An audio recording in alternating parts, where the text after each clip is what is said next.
Bismillahirrahmanirrahim. Assalamualaikum warahmatullahi wabarakatuh.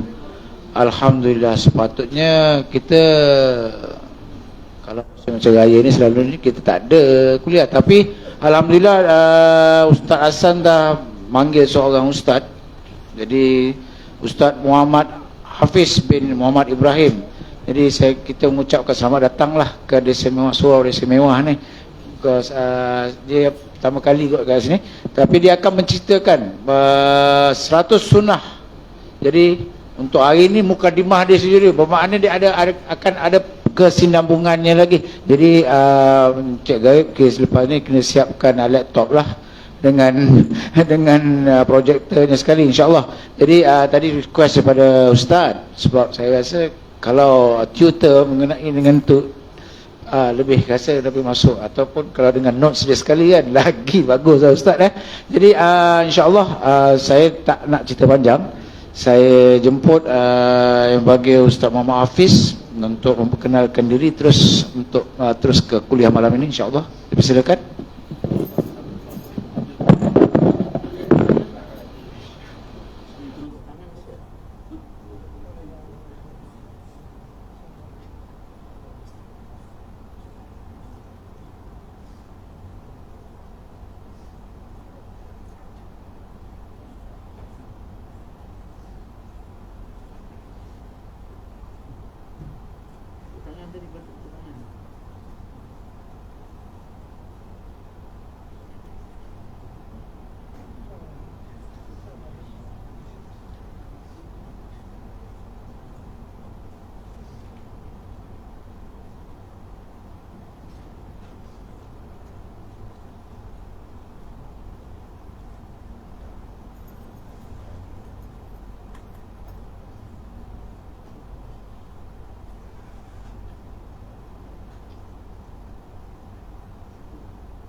Subhanallah.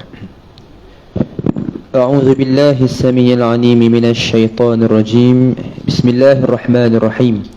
Assalamualaikum warahmatullahi wabarakatuh. InsyaAllah kita mulakan dengan umul kitab Al-Fatihah. Bismillahirrahmanirrahim. Alhamdulillahirabbil alamin. Arrahmanir rahim. Maliki yaumiddin. Iyyaka na'budu wa iyyaka nasta'in. اهدنا الصراط المستقيم صراط الذين أنعمت عليهم غير المغضوب عليهم ولا الضالين. الحمد لله رب العالمين، والصلاة والسلام على أشرف الأنبياء والمرسلين سيدنا محمد وعلى آله وصحبه أجمعين. من يهده الله فلا مضل له ومن يضلله فلا هادي له. أشهد أن لا إله إلا الله وحده لا شريك له، وأشهد أن محمدا عبده ورسوله. اللهم صل على محمد وعلى آل محمد كما صليت على إبراهيم وعلى آل إبراهيم، وبارك على محمد وعلى آل محمد كما باركت على إبراهيم وعلى آل إبراهيم في العالمين إنك حميد مجيد. اللهم افتح علينا حكمتك وانشر علينا من خزائن رحمتك يا أرحم الراحمين. رب اشرح لنا صدورنا ويسر لنا أمورنا واحلل عقدة من ألسنتنا يفقه أقوالنا. اللهم فقهنا في الدين وعلمنا التأويل. اللهم ارزقنا فهم النبيين وحفظ المرسلين وإلهام الملائكة المقربين. يا فتاح يا عليم افتح قلوبنا فتوح العارفين. سبحانك لا علم لنا إلا ما علمتنا إنك أنت العليم الحكيم. La hawla wa la quwwata illa billah. Ya Allah ya Rahman ya Rahim, berikanlah kepada kami kefahaman dalam menuntut ilmu pada malam ini ya Allah. Permudahkanlah segala urusan kami, terimalah segala amal ibadah kami. Rahmatilah kami dengan rahmatmu, jauhkanlah kami daripada kemurkaanmu. Ya Allah ya Rahman ya Rahim, berikanlah kepada kami kekuatan untuk beramal dan berpegang teguh dengan sunnah Nabi kami Nabi Muhammad sallallahu alaihi wasallam. ربنا آتنا من لدنك رحمة وهيئ لنا من أمرنا رشدا. ربنا آتنا في الدنيا حسنة وفي الآخرة حسنة وقنا عذاب النار. Sallallahu ala sayyidina Muhammadin nabiyil ummi wa ala alihi wa sahbihi wa baraka wa sallam. Alhamdulillahi rabbil alamin. Amin ya rabbal alamin. Al-Muhtaram, yang saya hormati lagi saya muliakan Al-Fadil Tuan Pengerusi Surau Desa Mewah, seterusnya staf kepimpinan para ahli jawatan kuasa surau yang berbahagia lagi dimuliakan barisan pentadbir, barisan pengurusan, barisan pegawai, para imam, para bilal, para siap, seterusnya para tok guru, para alim ulama, para asatizah, ibu-ibu, ayah-ayah, tuan-tuan, puan-puan, hadirin hadirat, muslimin serta muslimat, jemaah Desa Mewah yang dirahmati Allah Azza wa Jalla sekalian. Alhamdulillah, pertamanya dan buat selama-lamanya marilah kita merafakkan kesyukuran kehadrat Allah Azza wa Jal. Dengan izin dan rahmatnya telah pun kita berada pada malam yang ke-11 Zulhijjah, dan telah pun kita diberikan kesempatan merayakan hari raya Aidul Adha pada pagi tadi, dan kita teruskan dengan sambutan itu sehinggalah tamatnya hari tasyrik pada hari Rabu nanti. Dan mudah-mudahan Allah Azza wa Jal menerima segala amal ibadah kita selama bulan Zulhijjah yang telah lalu selama 10 hari ini, khusus ibadah korban kita. Dan mudah-mudahan Allah Azza wa Jal memberikan ganjaran yang selayak dan setimpalnya ke atas kita di akhirat kelak, insya-Allah, amin. Sedang muslimin dan muslimat yang dirahmati Allah Azza wa Jalla sekalian, jadi memandangkan inilah julung kali pertamanya lah saya berada di sini, solat berjemaah di sini. Jadi saya kira bolehlah kalau ta'aruf, perkenalkan sikit lah. Sebab biasa orang kata ni tak kenal ni maka tak payah cinta lah, tak kenal ni maka tak tahulah. Jadi kalau nak tahu kena perkenalkan sikit. Jadi nama saya Muhammad Hafiz bin Muhammad Ibrahim, datang dari Selayang. Mungkin bagi tuan-tuan rasa macam jauh, tapi biasa dah tuan-tuan, saya berkuliah ni biasanya dari Selayang tu ke Shah Alam, section 27. Dan kebetulan bila Ustaz Hasan bagi lokasi, saya tengok lokasi dia ataupun jarak dia sama je. Jadi kalau dah ke Shah Alam tu dah biasa, jarak tu pun dah biasa 42 km. Jadi ke sini pun sama je lah, tak ada beza lah tuan-tuan, cuma dia ke arah Shah Alam, ini ke arah Semenyi. Jadi itu je lah. Jadi insyaAllah mudah-mudahan pertemuan kita ini memberikan manfaat kepada kita insyaAllah. Dan saya merupakan dapasan tahfiz yang sempat hafaz 5 juzuk. Bukan kerana saya cabut lari tak sempat habis ke apa, saya buat secara sambilan, buat hujung minggu. Jadi sempatlah hafaz 5 juzuk. Jadi masih lagi menyambung pengajian secara sendirian berhad. Jadi tuan-tuan faham-fahamlah, daripada Arnab yang laju hafal jadi kura-kura sikit lah, lambat sikit lah. Tapi insyaAllah ada tekad untuk teruskan menghafaz. Jadi mohon ibu-ibu, ayah-ayah doakanlah yang terbaik insyaAllah. Kemudian saya berkhidmat sebagai imam di Surau Manba'ul Huda di Rahman Putra. Imam tu imam secara jemputan, kata apa, imam yang ditugaskan bila tak ada imam yang imam yang asal, saya imam standby, macam itulah. Jadi boleh kata secara mingguan saya akan berkhidmat di situ, dan juga sebagai guru mengajar di sekolah agama di kawasan yang saya tinggal sekarang.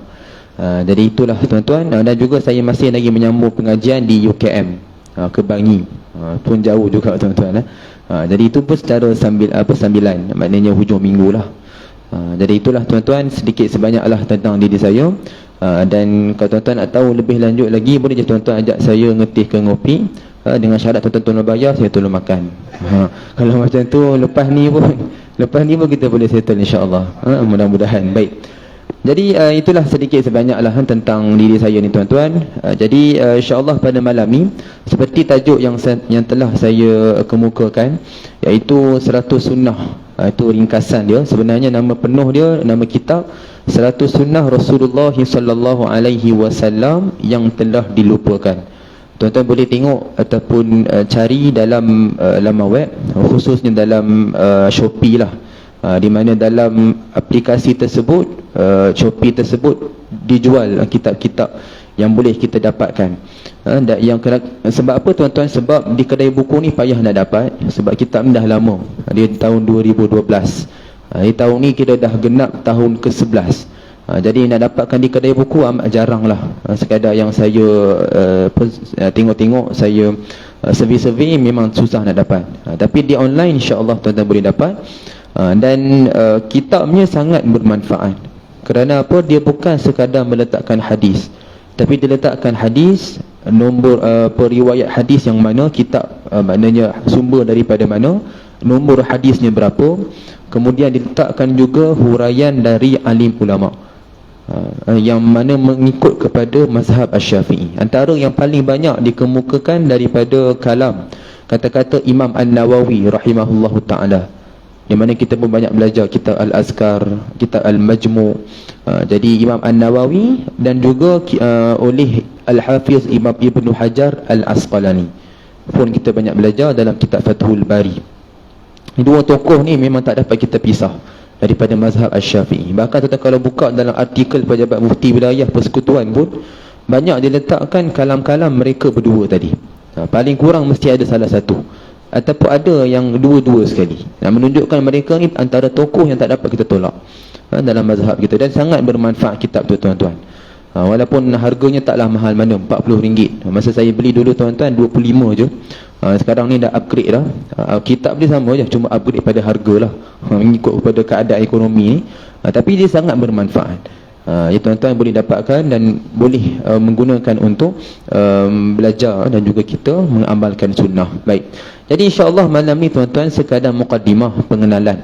Di mana kuliah saya ni, kalau tuan-tuan boleh search dalam Facebook ataupun YouTube, di mana tuan-tuan boleh dapatkan antara video-video ataupun siri pengajian yang saya adakan ni kebanyakannya di Ampang. Banyak kuliah yang bersiri secara perbulanan di Ampang ni, di mana saya sediakan slide yang khusus sebanyak 30 slide untuk pengajian ni. Sebab apa tuan-tuan? Saya mula-mula saya berkuliah pada tahun 2018, di mana saya buka kitab sahaja. Kitab mula-mula Imam An-Nawawi, kitab 40 hadis. Kemudian kitab 40 hadis peristiwa akhir zaman. Ini berkitab sahaja. Jadi saya melihat agak kurang berkesan. Saya rasa macam rugi. Kerana kebiasaan kilah jemaah kata akan datang dan mendengar. Jadi saya kira kurang dapat kepada mereka. Kurang berkesan. Jadi sebab itu tuan-tuan saya memikirkan cara yang lebih sesuai, maka saya sediakan slide sendiri. Dan setiap slide tu nak buat tuan-tuan, masa tekan tu syok lah, tekan tengok kan. Masa nak buat tu tuan-tuan yang buat yang tahulah. Maknanya nak kena type balik tu, nak kena susun balik. Memang makan masa lah, paling kurang tu setengah jam satu slide. Jadi dah sedia 30 slide untuk dimanfaatkan kepada jemaah. Cuma malam ni mungkin tak ada rezeki. Kalau akan datang insya-Allah, kalau ada rezeki kita akan tengok tuan-tuan. Dan di mana dalam slide itu kalau saya sharekan tuan-tuan, tuan-tuan bolehlah ambil sebagai nota. Jadi maknanya kalau tuan-tuan ada handphone, just snap je. Snap dan boleh jadikan sebagai nota, sebagai rujukan. Itu tujuannya tuan-tuan. Cuma malam ni slide ni saya seorang je tengok lah, tuan-tuan tak dapat tengok lah. Jadi insya-Allah tengoklah akan datang macam mana. Baik. Jadi kita dengar dulu 5 sebagai mukaddimah pengenalan untuk malam ni, di mana dalam kitab ni ada 18 bab. Pelbagai sunnah, seperti contoh sunnah musafir, sunnah tidur, sunnah dalam adab, sunnah dalam makan, doa, zikir. Jadi kita dengar dulu malam ni 5 dulu sunnah yang saya pilih secara random daripada 5 bab yang utama. Dan mungkin ada juga sunnah yang kita dah pernah dengar. Kalau yang dah tu kita jadikan sebagai rujuk ulang kajilah. Kalau yang belum, maka satu ilmu yang baru yang kita boleh jadikan sebagai satu amalan insya-Allah. Baik. Kita mulakan qala al-muallifah rahimahullahu taala wa nafa'ana bi ulumiha fi darain insya-Allah amin. Pada sunnah yang pertama dalam kitab, iaitu daripada bab berkenaan azan. Berselawat kepada Nabi Muhammad sallallahu alaihi wasallam. Dalam sebuah hadis daripada Abdullah bin Amr bin Al-As radhiyallahu anhuma, beliau mendengar Nabi sallallahu alaihi wasallam bersabda, "Jika kamu mendengar azan, tirulah sebagaimana yang ia ucapkan. Kemudian berselawatlah kamu kepadaku, kerana siapa sahaja yang berselawat untukku sekali, maka Allah membalas selawat baginya 10 kali. Kemudian mintakanlah wasilah bagiku kerana ia adalah kedudukanku di syurga yang tidak layak selain bagi hamba Allah, dan aku mengharap menjadi pemiliknya. Barang siapa yang meminta wasilah bagiku, maka dia akan peroleh syafaatku. Riwayat Abu Daud 523, hadis yang sahih. Baik, sebelum kita lihat apakah sunnah dia tuan-tuan, saya kena terangkan. Sebab apa saya sebutkan nama kitab hadis dan nombor hadis? Kerana tuan-tuan boleh simpan sebagai rujukan dan boleh cross check ataupun semak dalam website. Dia tak perlu lihat, buka kitab, beli kitab, tak perlu tuan-tuan. Sekarang kita semua ni hujung jari. Tuan buka dalam Google, tulis je riwayat Abu Daud 523. Nanti dia akan keluarlah hadis dia. Dan ada website yang letakkan sekali kalam ataupun huraian dari ulama'. Cuma bila kita buka ni, mata kita berpinau sikit lah, sebab dia semua bahasa Arab. Jadi kalau kita pandai bahasa Arab, no problem lah. Tapi kalau kita rasa kita tak mahir, kita tak faham tuan-tuan, maka bolehlah gunakan translate kat dalam tu, ataupun translate man, orang yang boleh translatekan untuk kita. Tapi yang pasti memang rujukan itu kita boleh simpan untuk kita punya sebagai nota kita. Baik, jadi dalam sunnah tadi, dalam hadis tadi, di mana apakah sunnah dia? Pertama sekali, Nabi SAW memerintahkan kita dengan 3 perkara. Pertama, Nabi menyuruh kita untuk menjawab azan. Ini saya kira tidak ada masalah, kita dah biasa jawab, dan inilah sunnah dia. Dan mudah, kita hanya ulang balik semua, kecuali pada lafaz hayya ala salah dan hayya ala falah.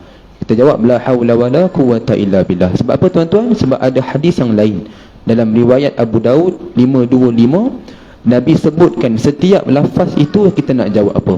Dan Nabi sebut hayya ala salah, hayya ala falah ni kita jawab la haula wala quwwata illa billah. Dan itulah kita amal sampai ke hari ini. Jadi itu no problem, kita dah biasa amal. Yang kedua, perintah Nabi yang kedua, Nabi SAW menyuruh kita untuk berselawat kepadanya. Bermakna selepas habis azan, selepas saja habis azan, disunatkan kita untuk berselawat kepada Nabi Muhammad sallallahu alaihi wasallam. Disebabkan tidak ada lafaz yang khusus Nabi sebut dalam hadis, maka di situ adanya keluasan, kita boleh amalkan apa sahaja selawat yang kita pelajari selepas habisnya azan. Paling ringkas, nak senang, nak mudah, syarat selawat ni 3 sahaja.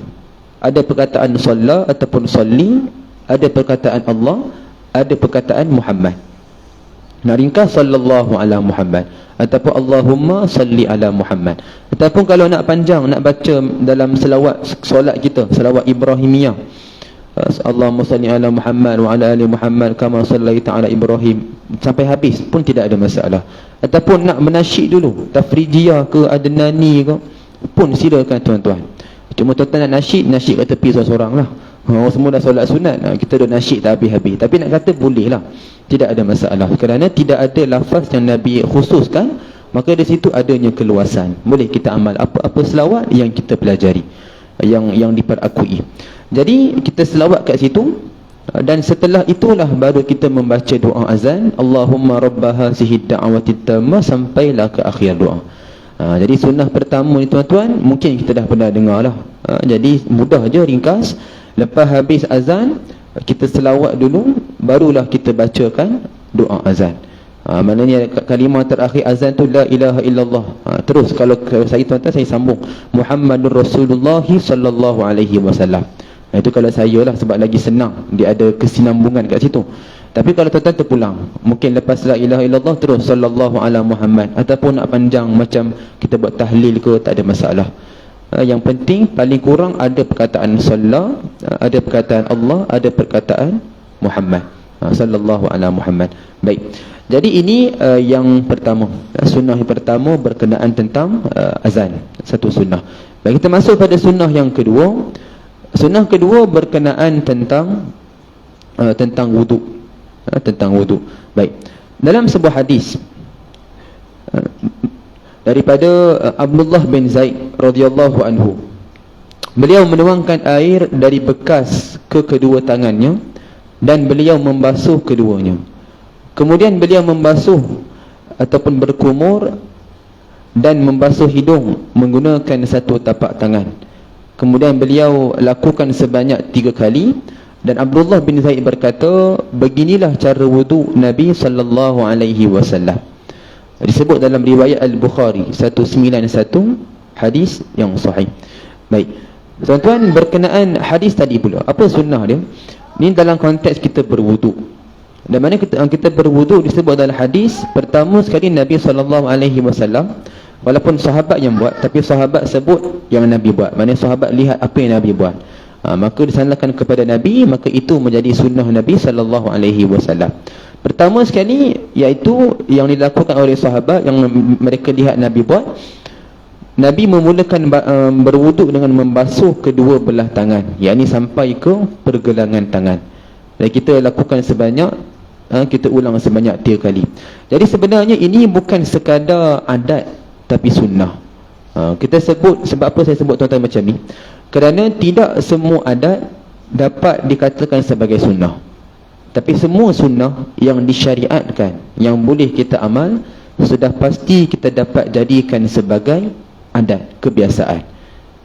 Maknanya di situ ada perbezaan. Kalau adat ni kita biasa buat, dia belum tentu kata sunnah. Kerana kita nak katakan sunnah, kita kena memastikan betul-betul adakah itu yang Nabi suruh, ataupun Nabi amal, ataupun Nabi ajarkan kepada kita. Maknanya kita perlu lihat kepada hadis. Maknanya bukan kita tu kita lah, maknanya ulama' yang akan lihat, dan mereka akan berfatwa adakah ini sunnah ataupun tidak. Tapi dalam bab adat, maka tak ada masalah, dia mengikut kepada kebiasaan kita amalkan. Jadi itu perbezaan tuan-tuan. Jadi dalam bab wuduk ni, kita basuh tangan ni, dia bukan sekadar kebiasaan uruf kita ke adat kita, tak. Bahkan itu sunnah Nabi SAW. Itu yang pertama. Yang kedua, kita berkumur dan kita akan membasuh hidung. Ada orang dia memilih salah satu, ada orang buat dua-dua sekali. Tapi yang menjadi kebiasaan, dia buat dua-dua sekali pun dia akan mengasingkan. Sedangkan yang disebut oleh Al-Hafiz Imam Ibn Hajar Al-Asqalani dalam kitabnya Fathul Bari, beliau sebut, ulama' menyebut ataupun ulama' bersepakat menyebutkan bahawa perbuatan menggabungkan kumur dan membasuh hidung merupakan sunnah Nabi SAW. Ini disebut dalam kitab, antaranya kitab Umdatul Ahkam, kitab Fathul Bari oleh Imam Ibn Hajar sendiri, di mana maksud gabung ni apa maksud dia tuan-tuan? Pertama sekali, lepas kita dah basuh tangan, kita menadah air ni menggunakan sebelah tangan, maknanya tangan kanan sahaja. Itu lebih, maknanya itu yang disebut sebagai sunnah. Kita tadah air menggunakan tangan kanan sahaja, dan kita masukkan ke dalam mulut nak berkumur, kita tinggalkan air sedikit dan kita membasuh hidung kita. Itu makna gabung. Saya ulang tuan-tuan, kita tadah air, kita masuk ke dalam mulut nak berkumur, tinggalkan air sedikit dan kita basuh hidung kita. Maknanya air yang digunakan amatlah sedikit, kerana itu yang akan memberikan kesan yang sebaiknya. Contoh berkumur tuan-tuan, nak berkumur dia tak memerlukan air yang banyak. Kerana kita nak berkumur, yang perlu diberikan penekanan ialah bukan pada kuantiti air, tapi pergerakan air dalam mulut. Jadi kalau air yang banyak, dia hanya akan, orang kata overload lah, di mana dia tak akan bergerak dengan berkesan. Sebab terlalu banyak, jadi dia kurang bergerak. Tapi air itu banyak, tapi kurang efektif. Tapi kalau airnya sedikit, kalau kita gunakan sebelah tangan sahaja, maka airnya akan menjadi, dia ada air, tapi dia sedikit, dan bila kita nak berkumur, dia akan bergerak secara lebih berkesan. Maka sebab itu kita nampak di situ sunnah Nabi SAW pasti ada hikmah.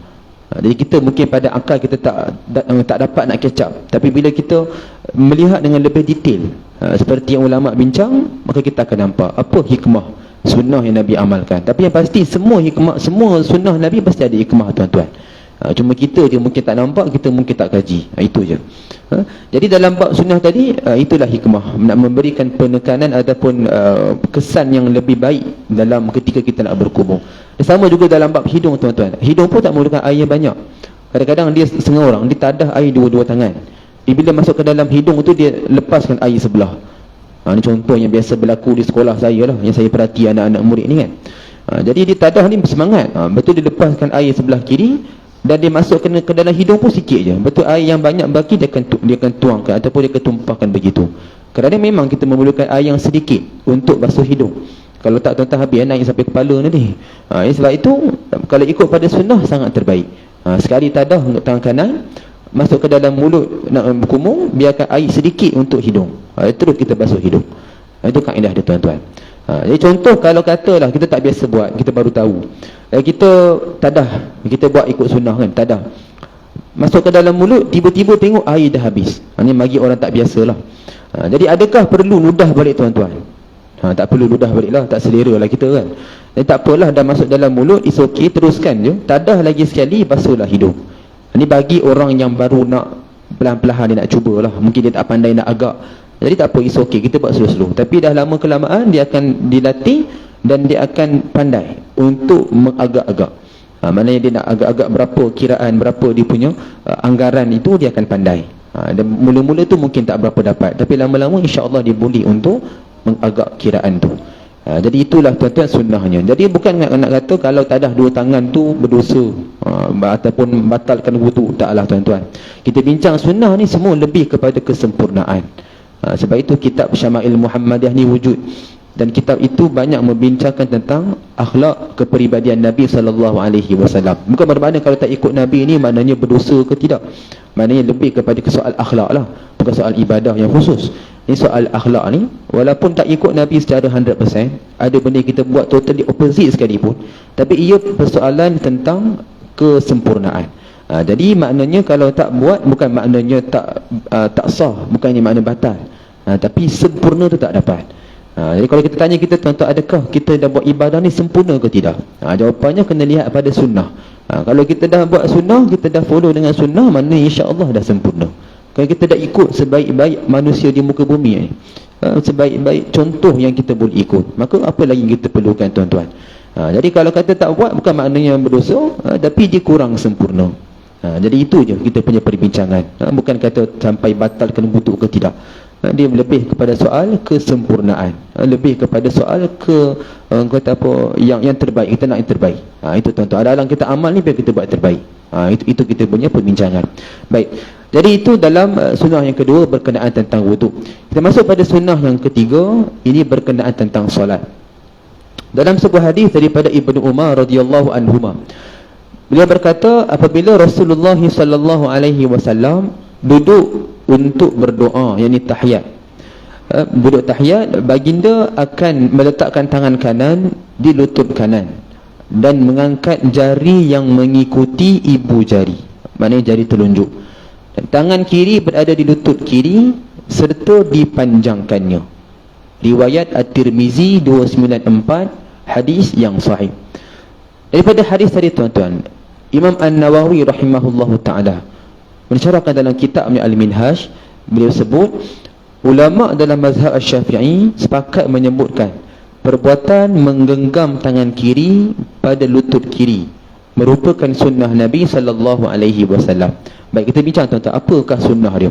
Baik, pertama sekali disebut dalam hadis Nabi letakkan tangan kanan di lutut kanan.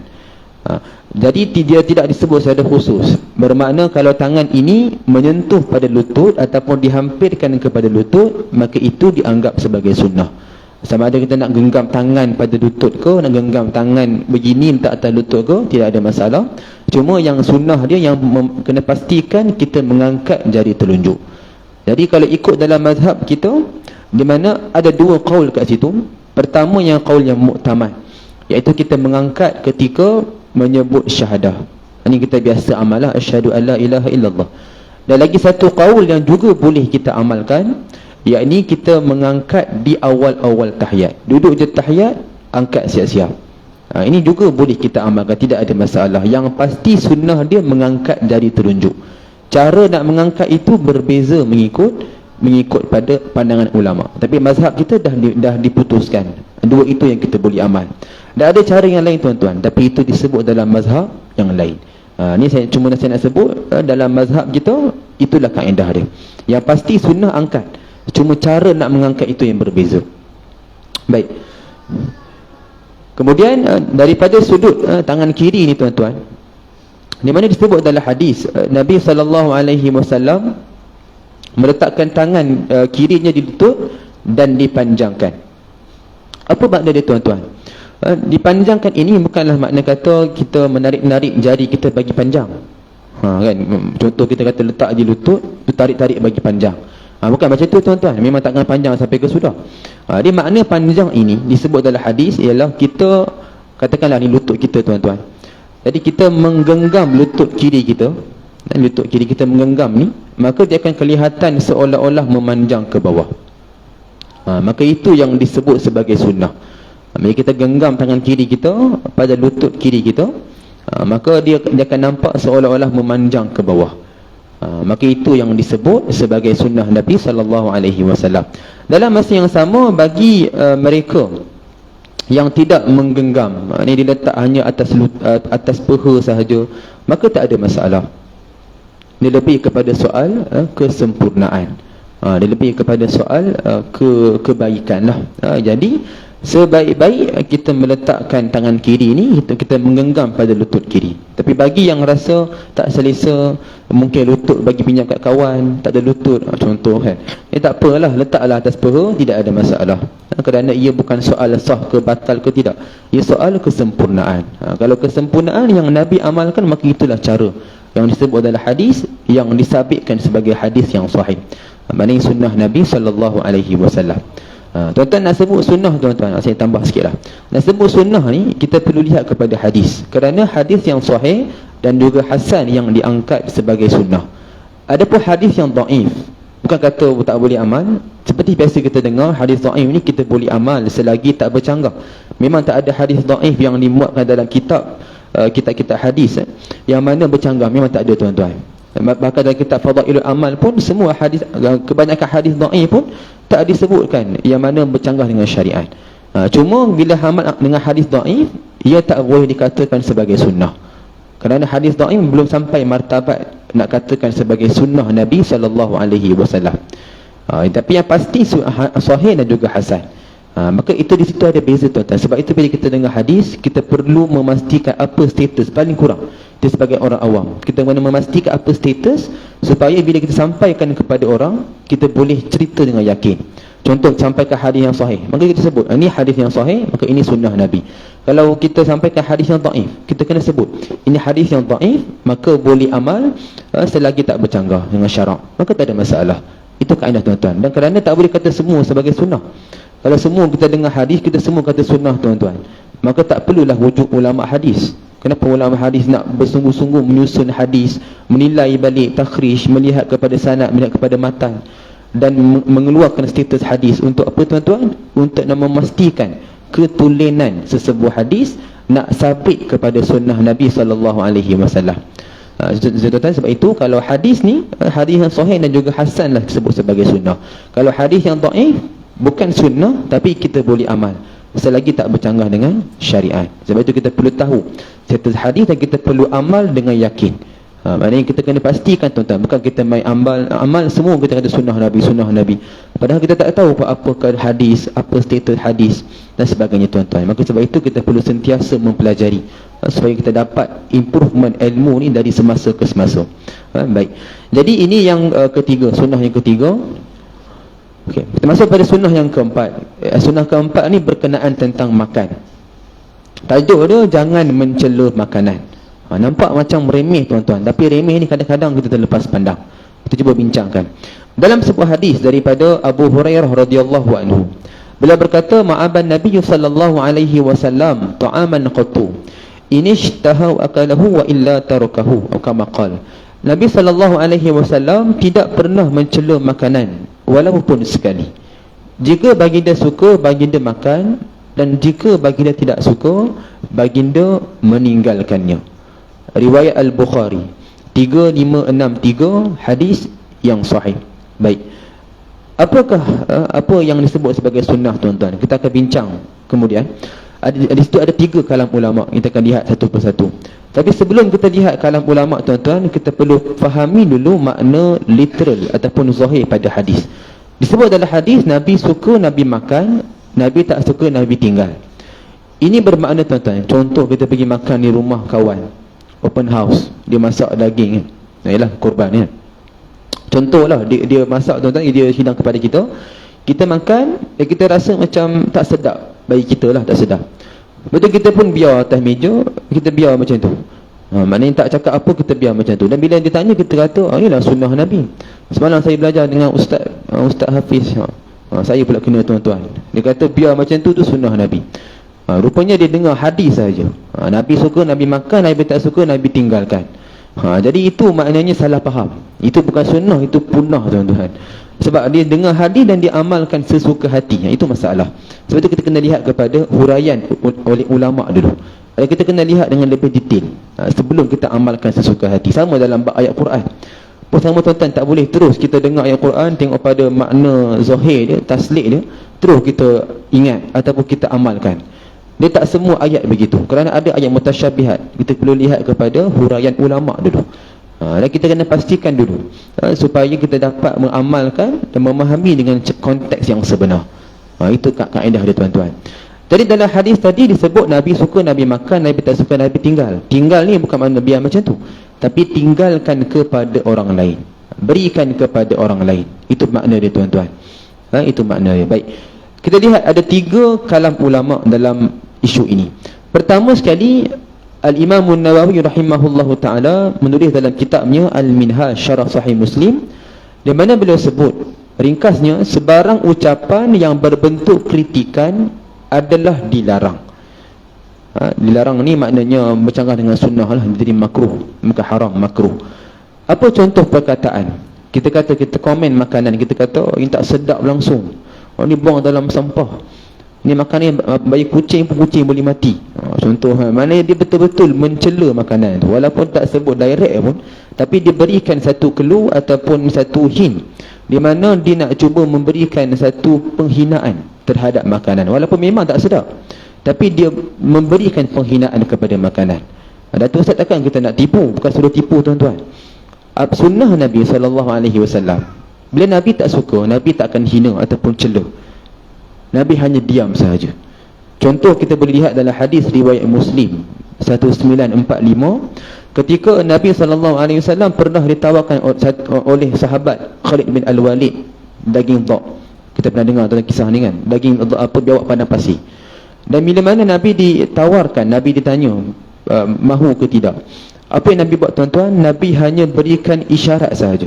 Nabi tak terima dan Nabi tak halang beliau makan.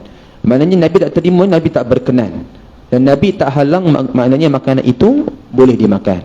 Tapi yang pasti Nabi tak mencela. Nabi tak sebut kenapa makan biawak ni nak jadi haiwan ke, tak tuan-tuan. Jadi itu kalau kita, mungkin kita akan cuba jadikan itu satu komedi lah. Tapi Nabi bukan macam itu tuan-tuan. Kerana Nabi menjaga sunnah ataupun menjaga adab, supaya tidak mahu mencela makanan walaupun Nabi tak suka. Jadi itu sunnah Nabi SAW. Jadi kita tuan-tuan, bukan kata suruh tipu, bukan kata tak sedap, kita kata oh sedap sungguh, oh memang menjilat jari. Tak payah lebih-lebih tuan-tuan. Jadi kalau tak suka ataupun tak berkenan, bila orang tanya, kita kata je lah Alhamdulillah. Bila dia tanya lagi, tambah lagi, tak apa, Alhamdulillah. Dia kata nak bawa balik, tak apa, Alhamdulillah. Kuatkan sikit suara tuan-tuan. Maknanya dia tak perlu nak mencela, tapi kita hanya beri isyarat yang kita tak berkenan. Isyarat begitu saja. Ini contoh lah. Yang pasti jangan kita mencela makanan. Ini secara umum yang kita boleh amal. Contoh kita makan di rumah kawan, di rumah jiran, maka itu yang kita boleh amalkan secara umum. Maknanya sebab orang tanya bukan dia nak tahu secara spesifik pun, dia tanya pun sebagai syak, orang kata apa, suka-suka je tanya. Jadi kita pun jawab suka-suka tuan-tuan. Tak perlu kita nak memberikan sebarang komen yang kadang-kadang boleh mencela makanan. Jadi itu kita nak jaga tuan-tuan. Tapi ini contoh, ini secara umum. Dalam keadaan tertentu, contoh ni yang kedua, kawan kita tu ditanya kita untuk memberikan komen secara jujur. Maknanya dia mungkin seorang chef, dia seorang yang masak, dia nak tahu masakan dia tu macam mana. Mungkin bagi dia semua sedap, bagi kita sebagai pelanggan ni mungkin berbeza. Jadi dia pesan kat kita, minta tolonglah kau bagilah komen yang jujur. Aku nak tahu makan aku ni macam mana. Ni kalau certain times kita perlu nak berikan komen, maka di situ tuan-tuan kita kena pastikan kata-kata kita itu berhemah. Kita cakap, bagi saya makanan ini agak masin. Kita berikan komen kalau diperlukan dan dalam keadaan yang ditapis perkataan. Bukan kata minta bagi komen terus, oh ni tak sedap langsung, kau busuk, kau masak apa benda ni. Jangan macam tu, itu dah memang mencela lah. Kita hanya tak payah ikut emosi, kita hanya ikut dengan sunnah. Maknanya kita jaga perkataan kita. Beri komen dengan ikhlas tanpa sebarang penghinaan. Kita kata je, bagi saya makanan ni agak pahit, agak masin. Cukup tuan-tuan. Itu kalau perlu, kalau kata diminta sebagai komen yang jujur untuk sebarang penambahbaikan. Dan katakan yang ketiga tuan-tuan, contoh ketiga ni, kita menjadi pelanggan ialah kita beli makan di mana-mana tuan-tuan, dan kita order lain dapat lain. Contoh kita order mihun sup, lebih pedas kurang masin, yang dia hantar tu lebih masin kurang pedas. Betul lah, terbalik kan. Contohlah katakan kita order lain dapat lain tuan-tuan. Jadi di situ kita kadang-kadang kita beremosi, dan kita akan rasa macam apa ni dia hantar, kita minta lain hantar yang lain. Jadi tuan-tuan, di situ sepatutnya yang mana kita perlu untuk menjaga adab. Dalam keadaan begitu, yang mana kita tak perlu terlalu emosi, dan kita perlu menjaga tutur kata, dan kita cakap dengan baik-baik. Maknanya jumpalah dengan orang yang masak ke, jumpalah dengan orang yang owner, kita cakap, saya order lain dapat lain, saya tak berkenan dengan makanan ini, jadi saya nak makanan yang saya order tu. Jadi itu kaedah tuan-tuan. Maknanya jangan sampai emosi sangat. Dah dapat je lain, betul-betul kita emosi, ni tolak makanan kita, apa tak sedap, langsung busuk lah. Tak payah tuan-tuan, itu dah lebih kepada emosi. Sebab itu kita perlu menjaga adab, menjaga tutur kata, menjaga emosi kat situ, dan kita cuba ikut sunnah Nabi SAW. Ini yang pertama. Kemudian Imam Ibn Hajar tambah sedikit, di mana beliau sebut sunnah tadi tu kita buat ketika pada makanan yang harus dimakan. Tapi kalau makanan yang haram dimakan, wajib cela tuan-tuan. Jangan pula kata tiba-tiba lah, contoh dihidangkan makanan daging khinzir BBQ contoh, lepas tu air pula cap timah. Kita berkata rezeki lah ustaz, tak apalah, kadang-kadang sekali-sekala okey lah. Jangan macam tu. Memang kalau dah haram jelas-jelas tu memang tak boleh lah tuan-tuan. Jangan kata tolak rezeki, tak berdosa ke apa pula. Makan tu yang berdosa tu. Kalau kata tak sengaja, rezeki lah, kan? Tapi kalau sengaja tak boleh tuan-tuan. Tapi jangan buat-buat tak sengaja. Itu sengaja namanya. Baik. Jadi itu dalam sebagai penambahan. Dan satu lagi disebut oleh Imam Ibn Battal, apa hikmah dia? Kerana cita rasa kita ni semua berbeza. Ada orang ni tuan-tuan, dia memang suka makanan yang masin, yang tak masin, yang pahit, yang tak pahit. Jadi orang kata lidah kita ni semua berbeza tuan-tuan. Sebab itu kita nak menjaga cita rasa kita ni, menjaga orang kata perasaan kawan kita. Jadi sebab itu kita nak kena menjaga adab bila mana dihidangkan makanan. Saya bagi contoh tuan-tuan, kita makan dalam satu family, kita makan di rumah kawan.